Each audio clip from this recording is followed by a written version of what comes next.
Hello student. तो पिछली class में हम लोग ह्यूमन सर्कुलेटरी सिस्टम के बारे में पूरी तरह से पढ़ चुके थे। अब हम लोग स्टार्ट करेंगे कार्डियक साइकिल। तो हमेशा की तरह हम लोग इस पूरे कार्डियक साइकिल एनसीईआरटी को एक नोट्स के फॉर्म में पढ़ेंगे, फिर एनसीईआरटी को रीड करेंगे। ओके, देखिए तो कार्डियक साइकिल क्या है। तो हार्ट को एक बार दबने में, जिसको सिस्टोल कहते हैं, और एक बार हार्ट को फैलने में, जिसको डायस्टोल कहते हैं, जो भी इवेंट होता है, घटनाएं होती है, उसको कार्डियक साइकिल कहते हैं। अब ये साइकिल मतलब क्या, जो बार बार रिपीट होता है, यानी कि जो इवेंट हार्ट के अंदर बार बार रिपीट होता है उसी को कार्डियक साइकिल कहते हैं। तो क्या लिख रहा, event in the heart which is cyclically repeated is called cardiac cycle, जो बार बार रिपीट होता है। अब ये कार्डियक साइकिल के ड्यूरेशन कितना होता है, कितना टाइम होता है, वो आगे हम लोग पढ़ेंगे। उसके पहले हम लोग देखेंगे कि हार्ट काम कैसे करता है। How does heart function, heart function किस तरह से करता है। तो हम सबसे पहले स्टार्ट करेंगे कि हार्ट किस तरह से फंक्शन करता है। कि हार्ट को हम मानेंगे कि हार्ट पूरी तरह से रिलैक्स स्टेट में है, यानी कि हार्ट के अंदर जो 4 चैम्बर होता है वो चारों चैम्बर पूरी तरह से डायस्टोल यानी कि फैला हुआ, कुछ इस तरह से। ये हार्ट का फिगर हो गया जिसमें 4 चैम्बर है, 1 2 3 4। ये चारों चैम्बर रिलैक्स यानी कि फैला हुआ है, यानी कि बिगिन कहाँ से होगा, तो begin with 4 chamber in relax यानी कि ज्वाइंट डायस्टोल, सब एक साथ फैला होगा तो उसको ज्वाइंट डायस्टोल कहते हैं। ओके, देखिए अब क्या होगा कि जब हार्ट ये पूरी तरह से चारों चैम्बर फैला होगा तो ब्लड यहाँ से राइट एट्रिया में और इस ब्लड वेसल से लेफ्ट एट्रिया में आएगा। राइट एट्रिया में जो ब्लड वेसल ब्लड को लेके आता है उसको वेना कावा कहते हैं, और लेफ्ट एट्रिया में जो ब्लड लेके आता है ये लंग से निकलता है, इसको लंग्स मान लिए। तो लंग से निकलता है उसको पल्मोनरी आर्टरी कहते हैं। अब ये ब्लड यहाँ भरने लगता है तो जब तब तक ये जो वाल्व है, देखिए इस वाल्व को क्या कह रहे हैं, ट्राइकस्पिड वाल्व, और इसको क्या बोल रहे हैं, बाइकस्पिड वाल्व। ये दोनों वाल्व ओपन होता है। जब ये दोनों वाल्व ओपन होता है तो जब ब्लड यहाँ पे आता है तो यहाँ पे आने लगता है तुरंत। ओके, देखिए तो क्या लिख रहा कि स्टार्ट कहाँ से किए कि चारों चेम्बर हार्ट का वो डायस्टोल कंडीशन में है, तो ट्राइकस्पिड और बाइकस्पिड जो वाल्व होगा वो क्या होगा, ओपन होगा, यानी कि दोनों वाल्व खुला होगा। तो जब वाल्व खुला होगा तो क्या लिख रहा, blood from pulmonary vein, blood from pulmonary vein ये हो गया, एंड वेना कावा, ये वेना कावा हो गया, flow into right ventricle and left ventricle. तो राइट वेंट्रिकल और लेफ्ट वेंट्रिकल में ब्लड आएगा, क्यों, क्योंकि ये दोनों वाल्व खुला है। तो किसके थ्रू होते हुए आएगा, तो राइट एट्रिया और लेफ्ट एट्रिया के थ्रू होते हुए इन दोनों चेम्बर में आ जाएगा। ठीक है, तो देखिए लिख रहा through right atria and left atria. अब देखिए अब ब्लड यहाँ पे और यहाँ पे भरने लगेगा। जब यहाँ पे ब्लड भरने लगेगा तो यहाँ से ये ब्लड वेसल निकल रहा जो लंग्स को जा रहा, और लेफ्ट एट्रिया से ब्लड वेसल निकल रहा जो बॉडी को जाता है। तो यहाँ भी वाल्व होता है और इन दोनों वाल्व को सेमिलुनर वाल्व कहते हैं। तो ब्लड जब यहाँ पे भरने लगता है तो ये जो दोनों वाल्व है वो क्लोज होता है, बंद होता है। तो उसी को यहाँ पे लिख रहा कि सेमिलुनर वाल्व जो होता है वो क्लोज होता है। ओके, इतनी बातें हो गया। अब क्या होगा, तो अब यहाँ पे होगा कि यहाँ पे देखिए राइट एट्रिया में कुछ नोडल टिश्यू होते हैं जिनके अंदर इम्पल्स यानी कि इलेक्ट्रिसिटी जनरेट होती है। तो ये जो डॉट की तरह स्ट्रक्चर आपको दिख रहा, ये एक नोड है जिसे एसे नोड कहते हैं। ये नोड के बारे में मैं पढ़ा चुका हूँ, और यहाँ पे जो नोड है इसको एवी नोड कहते हैं। तो 1 मिनट के अंदर 72 टाइम्स इम्पल्स यानी कि एक्शन पोटेंशियल यहाँ पे जनरेट होता है। ये इम्पल्स एवी नोड को दे दिया जाता है। उसके बाद एवी बंडल पुरकिंजे फाइबर से होते हुए वेंट्रिकल में ये इम्पल्स आ जाता है। तो यहाँ पे इम्पल्स जनरेट होगा। जब इम्पल्स जनरेट होगा तो ये इम्पल्स पूरे एट्रिया के वाल में पूरी तरह से चारों तरफ फैल जाएगा, और ये एट्रिया को क्या करेगा, कॉन्ट्रैक्ट करेगा, सिस्टोल करेगा। यानी कि क्या लिख रहा है, देखिए यहाँ पे SA node now generate action potential. SA node ने एक्शन पोटेंशियल यहाँ पे जनरेट किया। तो अब क्या हुआ, तो जैसे ही एसे नोड ने एक्शन पोटेंशियल जनरेट किया तो ये दोनों वाल्व क्या हो गए, कॉन्ट्रैक्ट कर गए। तो देखिए लिख रहा stimulate both atria to undergo simultaneous contraction, और इसी को कहेंगे एट्रियल सिस्टोल, यानी कि एट्रिया दबेगा। अब इससे क्या होगा, तो this increase the flow of blood into ventricle by about 30%। इसका मतलब समझ लीजिए, देखिए ये जब कॉन्ट्रैक्ट नहीं हुआ था तभी ये वाल्व खुला हुआ था, ट्राइकस्पिड बाइकस्पिड वाल्व। तो जैसे यहाँ पे ब्लड आ रहा था तो ये ब्लड अपने आप यहाँ पे राइट वेंट्रिकल और लेफ्ट वेंट्रिकल में आ जा रहा था। लेकिन जैसे एसओ नोड कॉन्ट्रैक्ट किया तो जो एक्स्ट्रा ब्लड था वो और तेजी से ब्लड नीचे आने लगा। कितना परसेंट, तो 30% ब्लड के फ्लो को बढ़ा देता है जब एट्रिया कॉन्ट्रैक्ट करने लगता है। ओके, तो वही लिख रहा है कि 30% ब्लड के फ्लो को बढ़ा देता है। अब क्या हुआ, the action potential conducted to ventricle side by AV node, AV bundle and bundle of His. देखिए ये जो एक्शन पोटेंशियल यहाँ पे जनरेट हुआ, ये एक्शन पोटेंशियल यानी कि इम्पल्स इलेक्ट्रिसिटी ये एवी नोड को पास हो जाएगा और एवी नोड से स्टार्ट होता है एबी बंडल और एबी बंडल से पुर्केंजे फाइबर, ये पूरे वेंट्रिकल के वाल में जो एक्शन पोटेंशियल यानी कि इम्पल्स है वो पूरी तरह से फैल जाएगा। ठीक, अब ये इम्पल्स जब यहाँ पे वेंट्रिकल में आ जाएगा, इम्पल्स वेंट्रिकल में फैल जाएगा तो वेंट्रिकल क्या करेगा, कॉन्ट्रैक्ट करने लगेगा, दबने लगेगा, यानी कि वेंट्रिकल सिस्टोल होने लगेगा। तो देखिए वही लिख रहा कि जब इम्पल्स आ जाता है तो वेंट्रिकुलर मसल कॉन्ट्रैक्ट करने लगता है, इसी को वेंट्रिकुलर सिस्टोल कहते हैं। और जब वेंट्रिकुलर सिस्टोल होगा तो एट्रिया क्या होगा, जो दब चुका था वो अब फैलेगा, यानी कि एट्रियल डायस्टोल होगा। ओके, अब देखिए एट्रियल डायस्टोल भी हो गया, ठीक है। ओके, तो देखिए यहाँ पे अब प्रेशर बढ़ेगा, तो प्रेशर बढ़ेगा तो ये वाल्व अभी दोनों क्लोज है, ध्यान दीजिएगा, सेमिलूनर वाल्व, अब प्रेशर बढ़ रहा क्योंकि ये कॉन्ट्रैक्ट कर रहा, दब रहा, तो दबेगा तो इसके अंदर ब्लड है तो प्रेशर बढ़ेगा। अब ये ब्लड नीचे भी आना चाहेगा, ऊपर भी जाना चाहेगा, तो अभी ये वाल्व नहीं खुलेगा। पहले ब्लड ऊपर जब जाना चाहेगा तो इस वाल्व से ट्राइकस्पिड और बाइकस्पिड वाल्व से ब्लड टकराएगा और ये दोनों वाल्व कुछ इस तरह से क्लोज हो जाएंगे, बंद हो जाएंगे। इसलिए बंद होंगे कि ये ब्लड जो है वो एट्रिया के अंदर ना जा सके, यानी कि बैक फ्लो ना हो सके। तो यहीं पे लिख रहा कि increase ventricular pressure causing the closure of tricuspid and bicuspid valve. ये क्यों बंद हुआ, due to back flow of blood into atria, क्योंकि एट्रिया के अंदर ब्लड जा रहा था। ओके, अब देखिए ये वाल्व भी बंद हो गया, अब ये वेंट्रिकल जो है अभी भी दब रहा है तो और प्रेशर बढ़ता जाएगा। जब प्रेशर इस वेंट्रिकल के अंदर और ज़्यादा हो जाएगा तो इस पे प्रेशर ज़्यादा पड़ने लगेगा, जिसके वजह से ये वाल्व, इस वाल्व का नाम क्या है, सेमिलूनर वाल्व। तो यहाँ पे लिख सकते हैं कि इस वाल्व का नाम है सेमिलूनर वाल्व कहते हैं। इस पे प्रेशर पड़ेगा और ये वाल्व क्या हो जाएंगे, खुल जाएंगे। जब ये वाल्व खुलेगा तो राइट वेंट्रिकल से ब्लड पल्मोनरी आर्टरी के अंदर आ जाएगा, पीए है पल्मोनरी आर्टरी जो कि लंग्स को ब्लड लेके जाएगा, और लेफ्ट वेंट्रिकल से ब्लड जो होगा वो एरोटा के अंदर आ जाएगा जो ब्लड बॉडी के अंदर लेके जाएगा। ठीक, तो देखिए क्या लिख रहा कि फर्दर इंक्रीज इन प्रेशर, यानी कि प्रेशर और बढ़ने लगा तो ओपन सेमिलूनर वाल्व, सेमिलूनर वाल्व क्या हो जाएगा, ये खुल जाएगा, and blood flow in circulatory pathway, यानी कि बॉडी के अंदर ब्लड अब जाने लगेगा। ओके, तो अब वेंट्रिकल पूरी तरह से कॉन्ट्रैक्ट हो चुका, दब चुका, तो अब क्या होगा, वेंट्रिकल फैलेगा, यानी कि वेंट्रिकुलर डायस्टोल होगा। तो लिख रहा है कि वेंट्रिकल नाउ रिलैक्स, यानी कि वेंट्रिकुलर डायस्टोल होगा, वेंट्रिकल क्या करेगा, फैलेगा। अब वेंट्रिकल जब फैलेगा तो इसके अंदर जो प्रेशर है ब्लड भरा हुआ उसका प्रेशर अब कम होने लगेगा। तो लिख रहा है कि वेंट्रिकुलर प्रेशर जो होगा वो फॉल डाउन होगा, कम होने लगेगा। अब बताइए, जब यहाँ पे प्रेशर कम होगा, कम होने लगेगा प्रेशर, तो इसका जो ब्लड है वो ऊपर जाना चाहेगा और इसमें जो ब्लड भरा है वो भी ऊपर जाना चाहेगा। तो ये जो वाल्व है अब ये वाल्व बंद हो जाएगा, यानी कि अब ये इसके ब्लड को, यानी पल्मोनरी आर्टरी के ब्लड को राइट वेंट्रिकल में बैक फ्लो होने नहीं देगा और एरोटा के ब्लड को लेफ्ट वेंट्रिकल में ये बैक फ्लो होने नहीं देगा। तो लिख रहा भाई कि प्रेशर जब फॉल डाउन होता है तो causing closure of semilunar valve, semilunar valve क्या हो जाएगा, बंद हो जाएगा, जिससे कि back flow of blood ventricle के अंदर रुक जाएगा। तो वही देखो लिख रहा कि prevent the back flow of blood into ventricle, ventricle के अंदर अब ब्लड नहीं जाएगा। तो देखिए कहाँ तक हम लोग पढ़ चुके कि ये वाल्व जो है वो क्लोज हो गया क्योंकि इसमें प्रेशर कम हो रहा था, जिसके वजह से इसका ब्लड इसमें और इसका ब्लड इसमें नहीं गया। ध्यान दीजिएगा, अब जैसे ही प्रेशर और कम होगा तो देखिए यहाँ से ब्लड तो इसमें भर रहा ना, पल्मोनरी वेन और वेना कावा से ब्लड इसके अंदर भर रहा, तो इसके अंदर जब भर रहा तो ये वाल्व क्लोज हुआ था।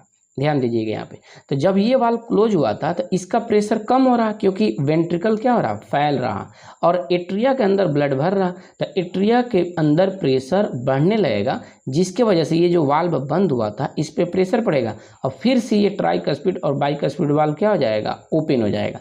जब ये वाल्व फिर से ओपन होगा तो ब्लड यहाँ से राइट एट्रिया और लेफ्ट एट्रिया से वेंट्रिकल के अंदर ब्लड आने लगेगा। तो देखिए उसी को लिख रहा कि प्रेशर क्या होगा, as pressure of ventricle decrease, और प्रेशर कम हुआ फर्दर, तो कम होगा तो ट्राइकस्पिड और बाइकस्पिड वाल्व क्या हो जाएगा, ओपन हो जाएगा बाय प्रेशर इन एट्रिया। ये दोनों वाल्व ओपन हुआ किसकी वजह से? क्योंकि इसमें प्रेशर बढ़ गया, क्योंकि इसमें प्रेशर कम हुआ था। ओके, अब blood again move freely in ventricle, और जब ये ओपन हो जाएगा तो फ्रीली ब्लड एट्रिया से वेंट्रिकल में मूव करने लगेगा।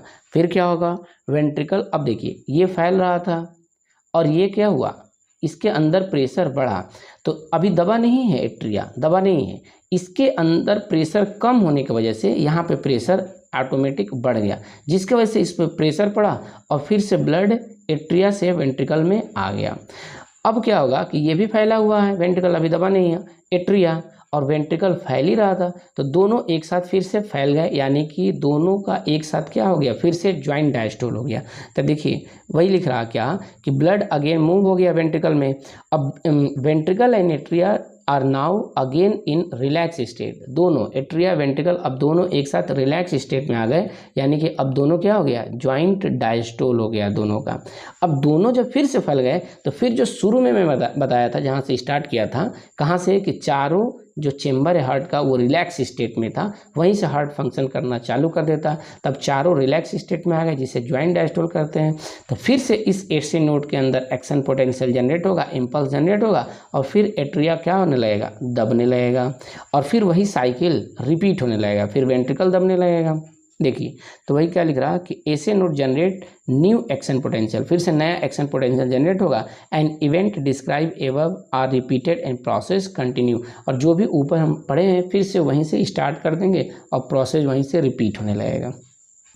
चलिए देखिए, तो अब देखते हैं कि कार्डियक साइकिल, एक कार्डियक साइकिल होने में कितना समय लगता है। देखिए कार्डियक साइकिल क्या बताया था, जब हार्ट एक बार दबे और एक बार जब हार्ट फैल जाता है तो उन दोनों को मिला के कार्डियक साइकिल कहते हैं। चलिए, 1 मिनट के अंदर हार्ट कितनी बार बीट करता है, तो 72 टाइम्स बीट करता है। तो 72 टाइम बीट कर रहा हार्ट, तो अगर 1 मिनट में 60 बार हार्ट बीट करता, तो एक बीट करने में, यानी कि एक बार हार्ट को दबने और एक बार हार्ट को फैलने में 1 सेकेंड का समय लगता।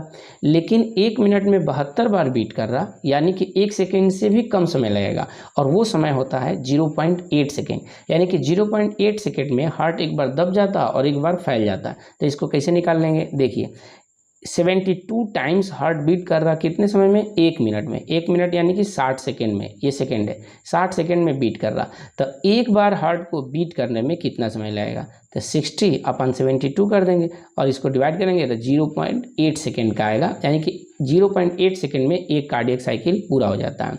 यानी कि 1 मिनट की अगर बात करें, पर मिनट की बात करें, तो कई बार हार्ट दबता है और फैलता है, यानी कि कई बार कार्डियक साइकिल चलता है। तो उसी को लिख रहा है कि many cardiac cycle perform per minute, हर मिनट कई बार कार्डियक साइकिल चलता है। ओके, अब देखिए हम लोग पढ़ते हैं कार्डियक आउटपुट क्या होता है। देखिए तो कार्डियक आउटपुट क्या है भाई, हार्ट 1 मिनट में, कार्डियक आउटपुट को पहले समझिए। देखिए हार्ट जब एक बार दबेगा, तो जब हार्ट दबेगा तो ब्लड को पंप करेगा, यहाँ से भी देख सकते हैं। देखिए जब हार्ट एक बार दबेगा, इसका वेंट्रिकल ही दबता है, तो ब्लड पंप करेगा, कुछ ब्लड इस लंग्स के अंदर आ जाएंगे और यहाँ से ब्लड निकल के बॉडी के अंदर आएंगे। तो एक बार में ब्लड कितना पंप करता है, अरे हार्ट कितना ब्लड को पंप करता है उसको देखेंगे। अभी पहले कार्डियक आउटपुट देख लेते हैं। तो 1 मिनट में हार्ट ने जितना भी ब्लड पंप किया, उसी अमाउंट को कार्डियक आउटपुट कहते हैं, और वो लगभग 5 लीटर होता है। उसको कैसे निकालते हैं अभी देखते हैं। तो लिख रहा है भाई कि volume of blood pump bye each ventricle per minute. Ventricle बोलिए या हार्ट बोलिए, वेंट्रिकल इसलिए बोल रहे हैं कि वेंट्रिकल से ही ब्लड निकल के पूरे बॉडी में जाता है। तो 1 मिनट के अंदर हार्ट जितना ब्लड को हार्ट से जितना बॉडी में पंप किया, वो कार्डियक आउटपुट कहलाता है। तो कार्डियक आउटपुट को कैसे निकालेंगे, तो कार्डियक आउटपुट इक्वल टू होता है stroke volume into heart rate. अब स्ट्रोक वॉल्यूम क्या है भाई, स्ट्रोक वॉल्यूम, तो देखिए एक बार जितना भी ब्लड हार्ट के अंदर ब्लड भरा हुआ, यहाँ देखिए जितना भी इसके अंदर ब्लड भरा हुआ है, तो जब हार्ट एक बार दबेगा तो जितना ब्लड पंप करेगा वो उसका स्ट्रोक वॉल्यूम कहलाता है। यानी कि एक बार हार्ट को दबने में, हार्ट दबा तो जितना ब्लड बाहर निकला वो स्ट्रोक वॉल्यूम कहलाता है, और इसका अमाउंट जो होता है वो 70 ml यानी कि 70 ml आता है। यानी कि हार्ट एक बार दबेगा तो 70 ml ब्लड को बाहर निकालेगा, ये स्ट्रोक वॉल्यूम कहलाता है। अब 1 मिनट का हमें निकालना है, तो इस स्ट्रोक वॉल्यूम में हम हार्ट रेट से मल्टीप्लाई कर देंगे तो 1 मिनट का निकल जाएगा।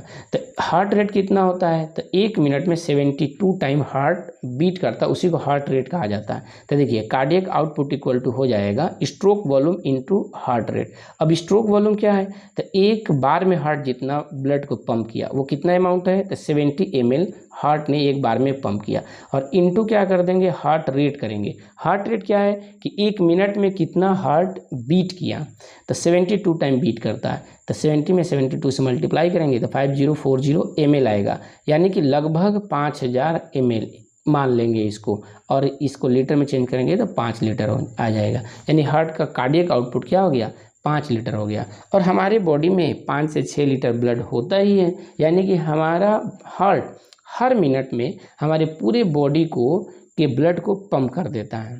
ओके, अब देखिए ये जो कार्डियक आउटपुट है इसको बदला जा सकता है। कैसे बदल सकते हैं, क्योंकि हम लोग हार्ट रेट को चेंज कर सकते हैं। जैसे कि रनिंग कंडीशन में है, प्लेइंग कंडीशन में है, जिम कर रहे हैं, तो उस समय हार्ट रेट ज़्यादा आएगा, तो 70 ml करेंगे यहाँ पे, और यहाँ हार्ट रेट ज़्यादा मल्टीप्लाई करेंगे तो ये अमाउंट ज़्यादा आएगा। यानी कि नॉर्मल अगर कुछ एथलीट्स की बात करें, जो एथलीट्स होते हैं जिनका heart rate cardiac output normally क्या होता है, ज़्यादा होता है, क्योंकि उनका हार्ट रेट ज़्यादा होता है और स्ट्रोक वॉल्यूम भी ज़्यादा होता है। तो लिख रहा है body has ability to alter the stroke volume. Stroke volume को भी बदल सकते हैं। हार्ट जितना तेज़ी से दबेगा उतना ज़्यादा ब्लड को पंप करेगा, तो ये वॉल्यूम ज़्यादा आएगा। और 1 मिनट में हार्ट ज़्यादा बीट करेगा तो मल्टीप्लाई करेंगे तो ये 5 लीटर जो वॉल्यूम होगा ये 6-8 लीटर भी आएगा। यानी कि लिख रहा है कि बॉडी के अंदर एबिलिटी होता है कि स्ट्रोक वॉल्यूम को भी चेंज कर सकते हैं और हार्ट रेट को भी चेंज कर सकते हैं। तो ये जो दोनों चेंज होगा तो अल्टीमेटली कार्डियक आउटपुट भी चेंज होगा। कार्डियक आउटपुट लिख रहा है कि एथलेटिक्स का जो होता है वो हायर होता है। चलिए अब देखते हैं हम लोग हार्ट साउंड के बारे में। हार्ट जब बीट करता है तो 2 तरह के साउंड यहाँ पे सुनाई देता है। एक साउंड को लब कहते हैं और दूसरे को डब कहते हैं। ये कब होता है अभी बता रहे हैं। हार्ट को जिससे हम लोग इंस्ट्रूमेंट से मेज़र करते हैं उसको स्टेथोस्कोप कहते हैं। आला है ये स्टेथोस्कोप। अब हार्ट के अंदर कितने साउंड है भाई, 2 साउंड है। एक लब साउंड होता है, एक डब साउंड होता है। जैसे कि कान को अपने मोड़ कर और 2 बार फिंगर से टच करेंगे आप, तो जिस तरह से स्टेथोस्कोप में आपको साउंड सुनाई देता आपको सुनाई देगा। चलिए, लब को कहते हैं फर्स्ट हार्ट साउंड, पहला हार्ट साउंड होता है, और डब को कहते हैं सेकेंड हार्ट साउंड, ये दूसरा साउंड होता है। लब कहाँ से प्रोड्यूस होता है भाई, क्यों कैसे प्रोड्यूस होता है, तो due to closure of tricuspid और बाइकस्पिड वाल्व। देखिए यहाँ देखिए, जब वेंट्रिकल कॉन्ट्रैक्ट कर रहा था, दब रहा था, तो मैं बताया कि इसका ब्लड बैक फ्लो होगा, ऊपर जाना चाहेगा। अब जब ऊपर जाना चाहेगा तो ये ट्राइकस्पिड वाल्व जो होगा और बाइकस्पिड वाल्व बंद हो जाएगा, और जब ये बंद होगा इस तरह से तो एक साउंड प्रोड्यूस होगा, और उसी साउंड को लब बोलेंगे और वही होगा फर्स्ट हार्ट साउंड होगा। तो कैसे होगा, due to closure of tricuspid और बाइकस्पिड वाल्व। अब डब का कैसे होगा, तो due to closure of semilunar valve. अब सेमी लूनर वाल्व देखिए यहाँ पे, ब्लड जब ये दब गया था वेंट्रिकल तो यहाँ आ गया ब्लड पल्मोनरी आर्टरी और एओर्टा के अंदर। अब जब वेंट्रिकल फैलेगा यानी कि डायस्टोल होगा तो इसका ब्लड इसमें और इसका ब्लड इसमें जाना चाहेगा, तो ये जो सेमिलुनर वाल्व है ये क्लोज हो जाएगा। तो यहाँ भी एक साउंड सुनाई आपको देगा, इस तरह से क्लोज होगा और उसका कहेंगे डब, और ये होगा सेकेंड हार्ट साउंड। ओके, देखिए हार्ट साउंड का क्लिनिकल डायग्नोसिस क्या है कि हार्ट साउंड को सुनकर बताया जा सकता है कि हार्ट में किस तरह का प्रॉब्लम है, डिजीज़ है। ठीक है, अगर नॉर्मल हार्ट है तो उसका साउंड लब और डब आएगा। अगर हार्ट में कोई डिजीज़ प्रॉब्लम हो रहा तो ये हार्ट साउंड चेंज हो सकता है। यानी कि हार्ट साउंड क्या है, एक क्लिनिकल डायग्नोस्टिक सिग्निफिकेंस है। ठीक, ओके, इतनी बातें बता दिया। अब इसको एक ग्राफ के फॉर्म में हम लोग हार्ट साउंड को और सिस्टोल डायस्टोल को भी पढ़ लेते हैं। तो देखिए, जैसे कि कार्डियक साइकिल में बताया कि कार्डियक साइकिल के अंदर जो ड्यूरेशन होता है कार्डियक साइकिल का वो कितना होता है, तो 0.8 सेकेंड का होता है। तो ये मैं एक साइकिल बना दिया, यहाँ से स्टार्ट कर रहे हैं, ध्यान दीजिए यहाँ से, और यहाँ पे आते समय कितना समय लग गया, 0.8 सेकेंड्स का समय लग गया। तो देखिए 0.8 सेकेंड में हार्ट दबेगा भी और हार्ट फैलेगा भी। चलिए, तो हार्ट दबेगा तो एट्रिया पहले दबेगा, फिर वेंट्रिकल दबेगा, फिर चारों जो चेम्बर है हार्ट का वो एक साथ फैलते हैं। तो देखिए यहाँ से यहाँ तक आ गए, यहाँ से यहाँ तक, ओके, तो इतने देर को कहेंगे 0.1 सेकेंड। ये पूरा टाइम कितना है? 0.8 सेकेंड का है। अब ये दो पार्ट में इसको मैं बांट दिया यहाँ पे, तो 0.4 सेकेंड इधर हो गया और 0.4 सेकेंड इधर हो गया। अब 0.4 सेकेंड में जो 0.1 सेकेंड तक का है वो एट्रिया सिस्टोल होगा, यानी कि जब एट्रिया दबता है तो वो केवल कितनी देर के लिए दबता है? तो 0.1 सेकेंड के लिए दबता है, यानी कि यहाँ से यहाँ आएंगे तो 0.1 सेकेंड के लिए एट्रिया क्या हो जाएगा? दब जाएगा। अब देखिए, जब एट्रिया पूरी तरह से दब जाएगा तो वेंट्रिकल दबना स्टार्ट करेगा। तो वेंट्रिकल यहाँ से यहाँ तक दबने में समय लगेगा, वेंट्रिकल को कॉन्ट्रैक्ट होने में। तो ये जो समय होगा वो 0.4 सेकेंड होगा। तो 0.4 सेकेंड में वेंट्रिकुलर सिस्टोल हो जाता है। ठीक, तो 0.1 सेकेंड और 0.4 सेकेंड 0.3 सेकेंड 0.3 सेकेंड, इन दोनों को मिला के 0.4 सेकेंड हो गया, यानी कि 0.4 सेकेंड में एट्रिया और वेंट्रिकल दोनों पूरी तरह से दब जाएंगे। एक चीज़ और ध्यान दीजिएगा, जैसे ही एट्रिया दबेगा 0.1 सेकेंड तक, जब पूरा हो जाएगा तो तुरंत वेंट्रिकल यहाँ से कॉन्ट्रैक्ट होना स्टार्ट हो जाएगा। अब वेंट्रिकल सिस्टोल होना जैसे ही स्टार्ट होगा, जैसे ही वेंट्रिकल दबेगा तो इसका ब्लड ऊपर जाना चाहेगा, तो ऊपर जाना चाहेगा तो ये तभी ये वाल दोनों क्लोज होंगे, यानी कि यहीं पे पहला हार्ट साउंड सुनाई देगा। यानी कि 0.1 सेकेंड जैसे ख़त्म होगा, यानी कि 0.3 सेकेंड जैसे स्टार्ट होगा, यानी कि वेंट्रिकल जैसे सिस्टोल करेगा वहीं पे पहला हार्ट साउंड सुनाई देगा, जिसको क्या कह रहे हैं? लब कह रहे हैं, यानी कि फर्स्ट हार्ट साउंड होगा।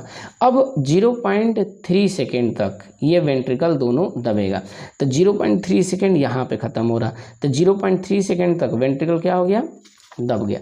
अब वेंट्रिकल जैसे दबेगा 0.3 सेकेंड, यानी कि जैसे ख़त्म होगा वेंट्रिकल क्या करेगा? फैलना स्टार्ट करेगा। अब वेंट्रिकल यानी कि डायस्टोल होना स्टार्ट करेगा, तो इसका ब्लड इधर जाना चाहेगा और इसका ब्लड इधर जाना चाहेगा, यानी कि 0.3 सेकेंड जैसे ख़त्म हो रहा ये फैल रहा है, तो जैसे ब्लड यहाँ जाना चाहेगा ये दोनों वाल्व क्या हो जाएंगे? बंद हो जाएंगे, यानी कि यहीं पे सेकेंड हार्ट साउंड सुनाई देगा। जैसे 0.3 सेकेंड यहाँ पे ख़त्म हो रहा, 0.3 सेकेंड यहाँ से स्टार्ट हो रहा और यहाँ पे ख़त्म हो रहा, तो यहीं पे आपको सेकेंड हार्ट साउंड सुनाई देगा, जिसको कहेंगे डब, जिसको क्या कहेंगे? डब कहेंगे। ये सेकेंड हार्ट साउंड हो गया। अब देखिए, ये भी एट्रिया दब गया 0.1 सेकेंड, वेंट्रिकल दब गया 0.3 सेकेंड। अब चारों चेम्बर जो होगा वो साथ में फैलेंगे, तो कितने देर तक ये फैलते हैं? यहाँ से देखिए, ये ग्रीन कलर का जो बनाया हूँ मैं एरो, 0.4 सेकेंड तक फैलते हैं और इन्हीं दोनों को मिला के कहेंगे ज्वाइंट डायस्टोल, और ये पूरा हो जाएगा यहाँ पे 0.8 सेकेंड, यानी एक कार्डियक साइकिल पूरा हो गया। फिर वही स्टार्ट हो जाएगा नेक्स्ट साइकिल। चलिए यहाँ पे देख लेते हैं। देखिए, एट्रिया सिस्टोल में कितना समय लगा? 0.1 सेकेंड का। वेंट्रिकल सिस्टोल में कितना समय लगा? 0.3 सेकेंड का।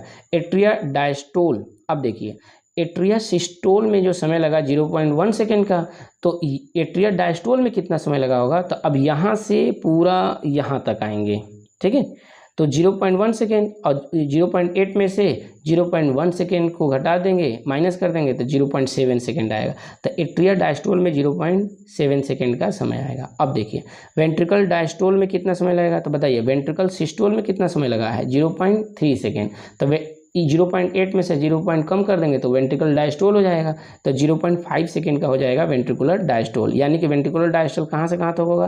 तो यहाँ से देखिएगा, यहाँ से स्टार्ट करेंगे और यहाँ तक आएंगे, तो ये वेंट्रिकुलर डायस्टोल हो जाएगा। ओके, ज्वाइंट डायस्टोल में कितना समय लग रहा? 0.4 सेकेंड का समय लग रहा। अब देखिए एक चीज़ और लिख रहा कि ड्यूरेशन बिटवीन लब एंड डब, यानी कि फर्स्ट हार्ट साउंड और सेकेंड हार्ट साउंड में ड्यूरेशन कितना है? तो यहाँ फर्स्ट हार्ट साउंड है और यहाँ सेकेंड हार्ट साउंड है, तो कितना ड्यूरेशन है भाई? 0.3 सेकेंड का। तो लब और डब के भी 0.3 सेकेंड का। अगर पूछ देगा कि ड्यूरेशन बिटवीन डब एंड लब के बीच कितना ड्यूरेशन है, तो यहाँ से स्टार्ट करेंगे और यहाँ तक जाएंगे, तो बताइए यहाँ से यहाँ तक तो 0.4 सेकेंड है और यहाँ से यहाँ तक 0.1 सेकेंड है, तो टोटल कितना हो गया? 0.5 सेकेंड। तो डब और लब के बीच जो ड्यूरेशन होगा वो 0.5 सेकेंड का होगा। चलिए, इस कार्डियक साइकिल को पूरी तरह से हम लोग नोट्स के फॉर्म में पढ़ चुके हैं। अब एनसीईआरटी को एक एक लाइन रीड करते हैं। देखिए, यही बेस्ट तरीका है। एनसीईआरटी एक पूरा पैराग्राफ के फॉर्म में दिया है, आप कई बार पढ़ेंगे, भूलेंगे बार बार, और इस तरह से एनसीईआरटी को एक नोट्स के फॉर्म में पढ़ के और फिर एनसीईआरटी को रीड करेंगे तो फिर कभी नहीं भूलेंगे। तो चलिए एनसीईआरटी को रीड करते हैं। देखिए, कहाँ से स्टार्ट करेंगे? कार्डियक साइकिल की जब 4 चेम्बर कहाँ क्या हो? रिलैक्स स्टेट में हो। तो लिख रहा है कि to begin with all 4 chamber are in relax state that is joint diastole, यानी कि चारों चेंबर पूरी तरह से क्या हो, फैला हुआ हो। तो जब चारों चेंबर पूरी तरह से फैला हुआ है डायस्टोल कंडीशन में, तो जो दो वाल्व था, कौन सा, ट्राइकस्पिड और बाइकस्पिड वाल्व जो होगा ये ओपन होगा। ये चारों चेंबर पूरी तरह से फैला होगा तो ये जो वाल्व होगा तो ये ओपन होगा, ये वाल्व ओपन हो गया। अब क्या होगा, blood from pulmonary vein and vena cava flow into left and right ventricle respectively through left and right atria, यानी कि वेना कावा से और पल्मोनरी वेन से ब्लड जो होगा वो राइट और लेफ्ट एट्रिया में आने लगेगा। थ्रू कहाँ पे आएगा, तो लेफ्ट राइट वेंट्रिकल में, थ्रू लेफ्ट राइट एट्रिया से, यानी कि इसमें ब्लड आएगा इसके थ्रू होते हुए इस ब्लड वेसल से। ओके, चलिए अब लिख रहा है कि इस समय क्या होगा कि जो सेमिलुनर वाल्व है वो क्लोज होगा। ये भी बात बता चुका हूँ कि ये जो वाल्व होगा सेमिलुनर वाल्व, जब ब्लड यहाँ पे आएगा, यहाँ पे जब ब्लड भरेगा तो ये वाल्व दोनों क्या होगा, क्लोज होगा।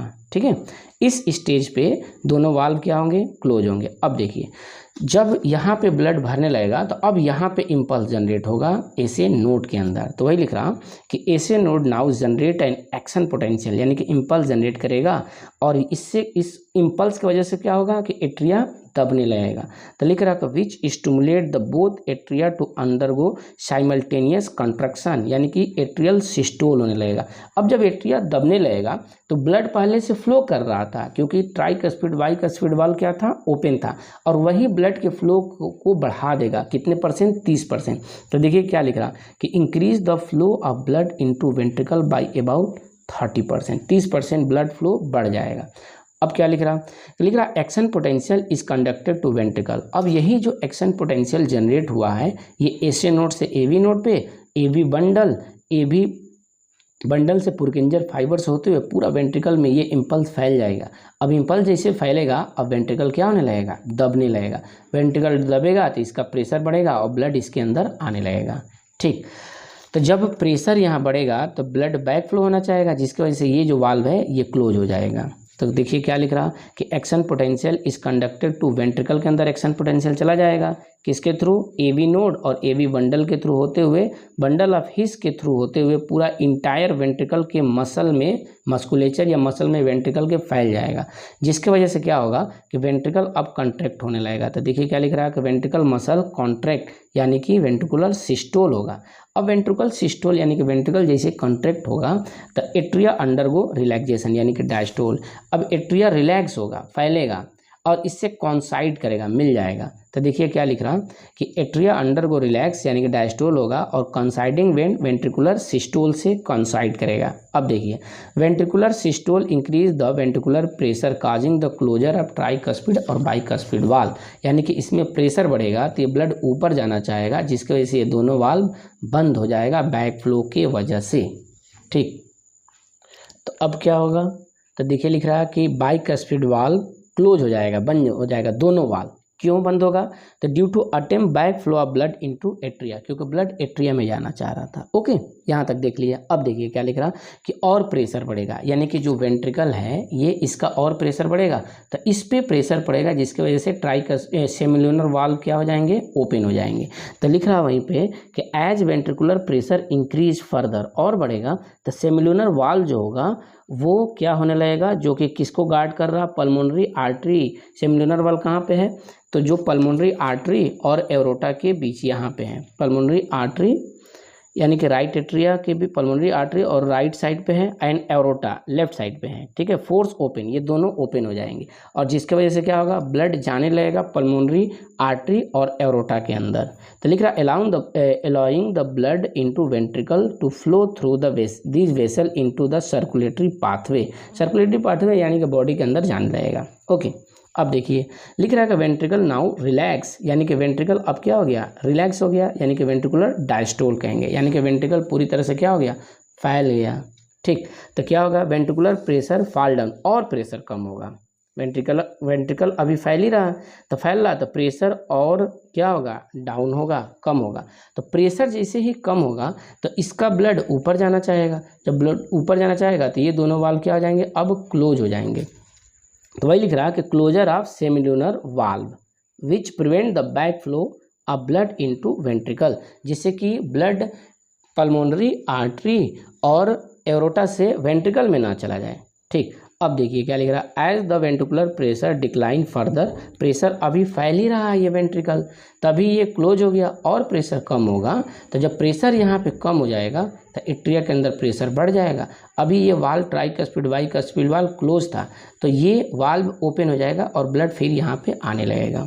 ठीक, तो लिख रहा कि प्रेशर और डिक्लाइन होगा तो ट्राइकस्पिड और बाइकस्पिड वाल्व जो होगा are push open by the pressure in atria exerted by blood which is was being imparted into them by the vein। यानी कह रहा कि जब प्रेशर यहाँ पे बढ़ने लगेगा, क्योंकि यहाँ से ब्लड जो होगा वेना कावा और पल्मोनरी आर्टरी से दोनों के अंदर ब्लड आ रहा था, तो प्रेशर इसके अंदर बढ़ने लगेगा तो ये वाल्व क्या हो जाएगा, ओपन हो जाएगा। Okay, blood now again move freely into ventricle, और फिर से वेंट्रिकल के अंदर, एट्रिया से वेंट्रिकल के अंदर ब्लड आने लगेगा।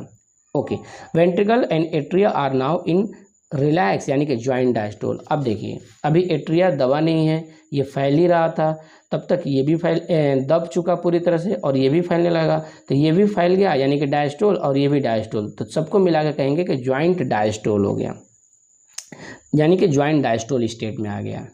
ठीक, एज अर्लियर जैसे कि शुरू में जब स्टार्ट किया था वहाँ पे था। ठीक, अब लिख रहा कि जैसे चारों डायस्टोल हो जाएंगे, फैल जाएंगे, तो फिर से एक एसे नोड एक्शन पोटेंशियल जनरेट करेगा।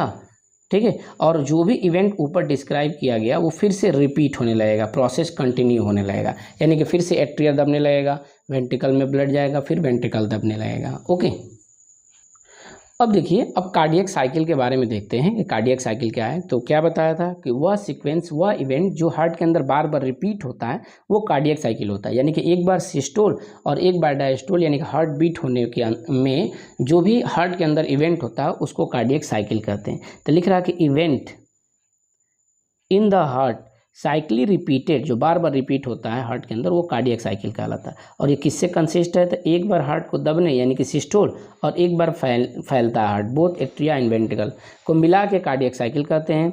ठीक, अब हमें पता है कि हार्ट कितनी बार बीट करता है 1 मिनट में, तो 72 टाइम्स हार्ट जो होता है 1 मिनट में बीट करता है। ओके, लिख रहा है that many cardiac cycle perform per minute, हर मिनट बहुत सारे कार्डियक साइकिल परफॉर्म होते हैं। क्यों, क्योंकि एक कार्डियक साइकिल में 0.8 सेकेंड का समय लगता है, जो कैसे निकलता है ये बता चुका हूँ। तो 1 मिनट के अंदर कई बार 0.8 सेकेंड आएगा, यानी कि कई बार कार्डियक साइकिल परफॉर्म होगा। लिख रहा है from this could be deduce that duration of cardiac cycle जो होगा वो 0.8 सेकेंड का आता है, कार्डियक साइकिल का ड्यूरेशन। अब देखिए ड्यूरेशन लिख रहा है cardiac cycle each ventricle pump approximately, देखिए कार्डियक साइकिल के दौरान यानी कि जब हार्ट एक बार दबेगा तो एक बार दबेगा हार्ट तो अप्रॉक्सीमेटली कितने ब्लड को पंप करता है, तो 70 ml ब्लड को पंप करता है। और इसको बताया मैं कि इसी को स्ट्रोक वॉल्यूम कहते हैं। एक बार जब हार्ट दबेगा तो जितनी बार ब्लड को बाहर निकाला उसको स्ट्रोक वॉल्यूम कहते हैं। अब देखिए इस स्ट्रोक वॉल्यूम को हम लोग मल्टीप्लाई किससे कर देंगे, हार्ट रेट से मल्टीप्लाई कर देंगे। हार्ट रेट क्या है, तो number of heart beat per minute, 1 minute में हार्ट जितना बीट किया उसको हार्ट रेट कहते हैं, और वो कितना होता है, तो 72 टाइम होता है। तो ये आ क्या जाएगा, तो कार्डियक आउटपुट आ जाएगा। यानी कि यहाँ पे लिख सकते हैं कि कार्डियक आउटपुट इक्वल टू होगा स्ट्रोक वॉल्यूम इनटू चलिए पूरा दिख नहीं रहा, यहाँ पे लिख दे रहे हैं कि कार्डियक आउटपुट इक्वल टू होगा stroke volume into heart rate. Okay, तो स्ट्रोक वॉल्यूम कितना है, 70 ml है, और हार्ट रेट कितना है, 72, मल्टीप्लाई करेंगे तो 5 लीटर आएगा आपका। तो वही लिख रहा है यहाँ पे कि हम लोग क्या किए कि वॉल्यूम ऑफ ब्लड, यहाँ से देखिए therefore cardiac output can be define as the volume of blood pump out by each ventricle per minute, यानी कि एवरेज कितना आ जाएगा 5000 ml, यानी कि 5 लीटर आ जाएगा। हेल्दी इंडिविजुअल की बात हो रही है, हेल्दी जो भी हम पढ़ते हैं हेल्दी इंडिविजुअल के लिए पढ़ते हैं, एडल्ट ह्यूमन के लिए पढ़ते हैं। अब देखिए बॉडी के अंदर एबिलिटी होता है कि हम लोग दोनों को बदल सकते हैं, यानी कि स्ट्रोक वॉल्यूम को भी चेंज कर सकते हैं, हार्ट रेट को भी चेंज कर सकते हैं। यानी कि हार्ट एक बार में 70 ml ब्लड को पंप कर रहा तो इसको हम लोग बदल सकते हैं, और हार्ट रेट को तो चेंज कर ही सकते हैं। जैसे कि रनिंग कंडीशन में है, प्लेइंग कंडीशन में, तो हार्ट रेट हमारा बढ़ जाता है। ठीक, तो बॉडी के अंदर एबिलिटी है क्या करने का चेंज करने का, स्ट्रोक वॉल्यूम को as well as heart rate को भी चेंज कर सकते हैं। अब दोनों जब बदल जाएगा, ये और ये दोनों बदल जाएगा, तो ऑटोमेटिकली कार्डियक आउटपुट भी चेंज होगा, बदलेगा। ठीक, तो वही लिख रहा है देयर बाई कार्डियक आउटपुट भी बदलेगा, चेंज होगा। जैसे लिख रहा है फॉर एग्जांपल कार्डियक आउटपुट, जो एथलीट का कार्डियक आउटपुट होता है वो हायर होता है ऑर्डिनरी ह्यूमन से, क्योंकि वो वर्क ज़्यादा करते हैं, दौड़ते हैं, तो उनका कार्डियक आउटपुट ज़्यादा आता है। ओके, अब चलिए देखिए लिख रहा कि कार्डियक साइकिल के दौरान, यानी कि जब हार्ट दबता है, फैलता है, तो दो तरह के साउंड हार्ट के अंदर प्रोड्यूस होते हैं। तो लिख रहा कि during cardiac cycle 2 prominent sound are produce which can be easily hear through stethoscope. Stethoscope से हार्ट साउंड सुनते हैं, जैसे आला कहा जाता है, डॉक्टरों के पास होता है।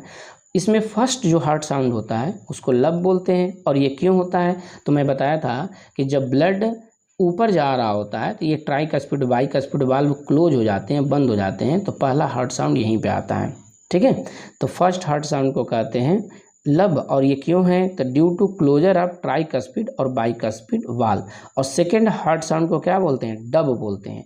और ये किसकी वजह से होता है, तो जब वेंट्रिकल फैलता है तो इस पल्मोनरी आर्टरी और एरोटा का ब्लड ऊपर जाएगा, तो ये वाल्व सेमिलुनर वाल्व क्लोज हो जाएगा। और सेमिलुनर वाल्व जब क्लोज होगा तो सेकेंड हार्ट साउंड सुनाई देगा और उसको डब कहेंगे। तो ये किससे क्या कहते हैं, ड्यू टू किसके वजह से होता है, तो due to closure of semilunar valve. अब देखिए लिख रहा है कि साउंड दोनों साउंड है हार्ट का, वो क्लिनिकल डायग्नोसिस सिग्निफिकेंस के लिए होता है। क्योंकि नॉर्मल अगर हार्ट है तो साउंड लब और डब आएगा। अगर हार्ट में कोई भी दिक्कत आ रहा तो साउंड जो होगा वो चेंज हो जाएगा। अगर साउंड चेंज आ रहा है, बदला हुआ आ रहा, यानी कि हार्ट के अंदर कोई ना कोई दिक्कत है, यानी कि वो बता रहा कि क्या प्रॉब्लम है। ओके, चलिए तो इतनी बातें हम लोग देख लिए कार्डियक साइकिल को। फिर मिलेंगे अगले वीडियो में। Thank you. वीडियो को लाइक कीजिए, चैनल को सब्सक्राइब कीजिए, शेयर कीजिए। ओके।